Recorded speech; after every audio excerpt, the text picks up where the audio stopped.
everybody, welcome back to my channel. Hope everybody's having a great day today.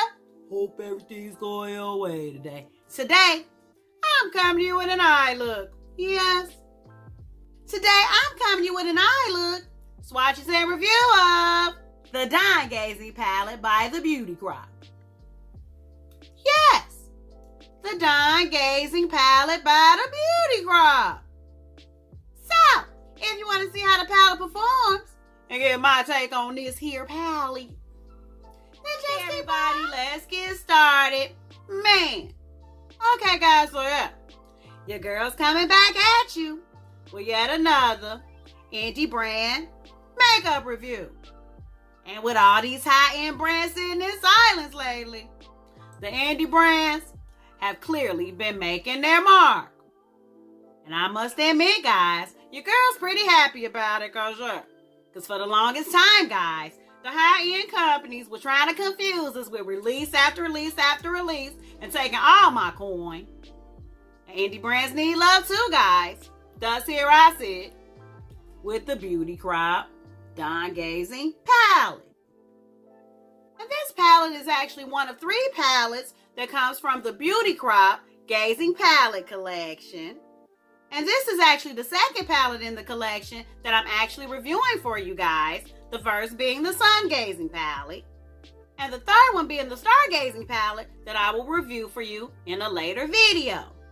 But of course, this video is all about the Dawngazing palette today.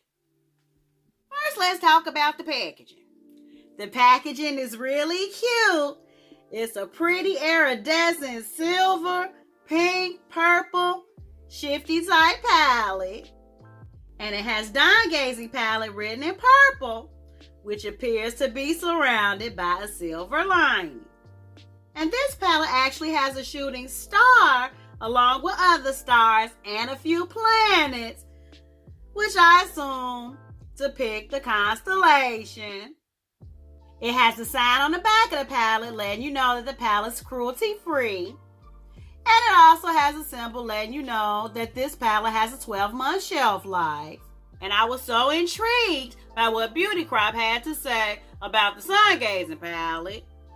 So yeah, I'm going to go ahead and see what they have to say about the Dawngazing palette today. Inspired by the kaleidoscope of pinks and magentas of the sky at dawn, our Dawngazing eyeshadow palette features 12 buttery and highly pigmented shades in 3 different finishes: velvety matte, creamy metallic, and long-wearing glitter.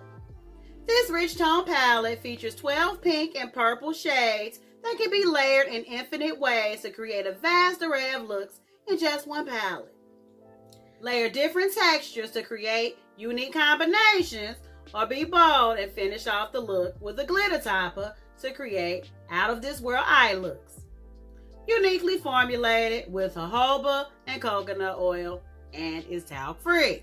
And just like the Stargazing palette, this palette claims to be free of parabens, mineral oils, phthalates. It claims to be vegan, and of course, it's cruelty-free.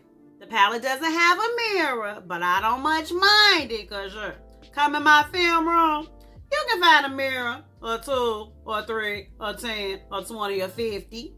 When you open up the palette, here are the colors. And just as stated in the description, it does have 12 shades, 5 mattes, 1 pressed glitter, and the rest are all metallic. And this is most definitely, without a doubt, a purple and mostly pink base palette. And I must admit, guys, I am totally in love with this color story because it's so on trend with all the pink and purple palettes of common day. And I'm actually wearing this palette on my eyes today. I use Sunrise as my transition shade, Ariel underneath the transition shade. I use Karina in the creasing on my outer V. I use Genesis on the first third of my lid. I use Juliet on the second third of my lid. I use Aurora as my inner corner highlight. And I use Karina to smoke out my lower lash line. And after using all shades in the palette, minus the glitter, I'm happy to report that I really love this palette, guys. The mattes are highly pigmented and are both buildable and blendable. And what I really love about the mattes, guys, is depending on your brush technique, you can shear it out or you can pack it on.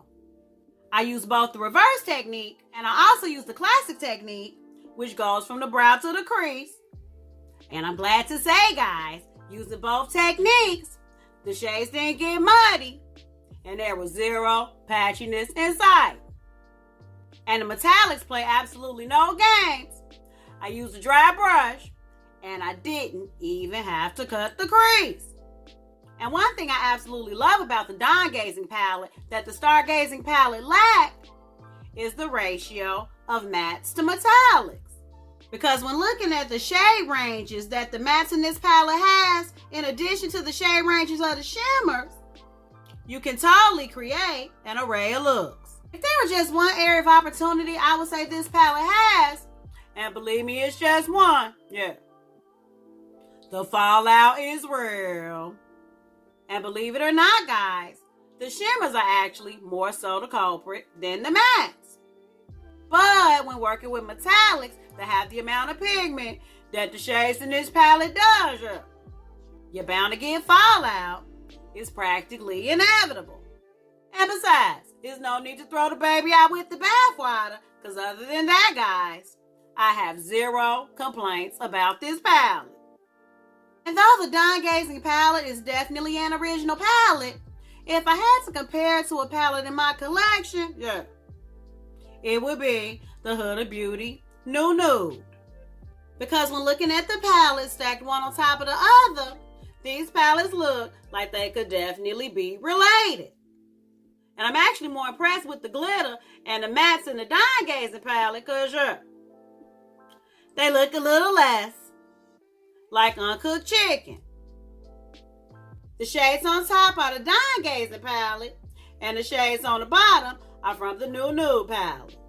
And as you can see by the swatches, and when I do my eye look, the Dawngazing at $24.50 is definitely standing up to Nude at $65. So I would say if you were slightly intrigued by the Nude palette and skipped out on it for the price, you can totally pick up the Dawngazing palette and won't even miss a thing. So now for the $1 million question. Do I recommend the Beauty Crop Dawngazing palette? If you're someone who's not that into pinks and purples, that's all you're gonna get. So the Dawngazing palette is probably not for you. But if you're someone like me, who's totally into pinks and purples that are currently on trend right now, like quality that won't break the bank, the Dawngazing palette is absolutely, totally, definitely, positively for you. The palette runs for $24.50. You can purchase it individually or take advantage of the 40% off sale the Beauty Crop has going on right now. Get more bang for your buck and purchase all 3 palettes in the collection for a total of $50. So now that we got that part done, enough all the yapping. First, we're going to get into the swatches, and then we're going to get into the eye look. So just sit back, relax, and enjoy. I want to thank you guys so much for watching. If you like this video, give it a thumbs up. Subscribe to my channel. It only gets greater later, guys. It only gets greater later. So until next time, guys, stay real, stay positive, stay up, and damn it, you better watch, fight, and pray. Let's get into these swatches, though. Hello.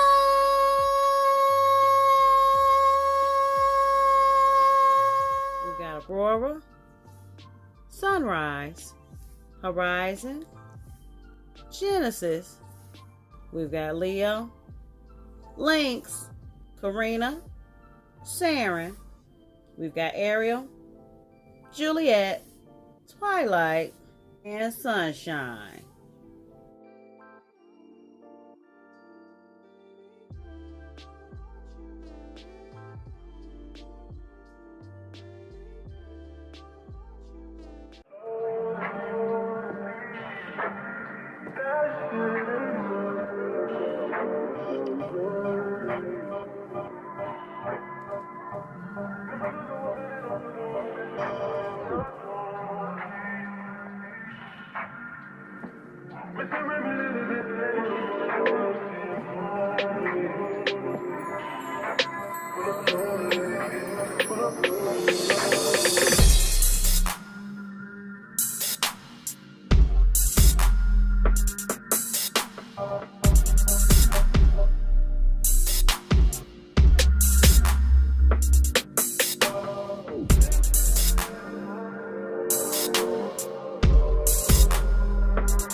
So now we're gonna do the lid. What we doing with the lid, people? I'ma use, that's cute. Leo is really cute.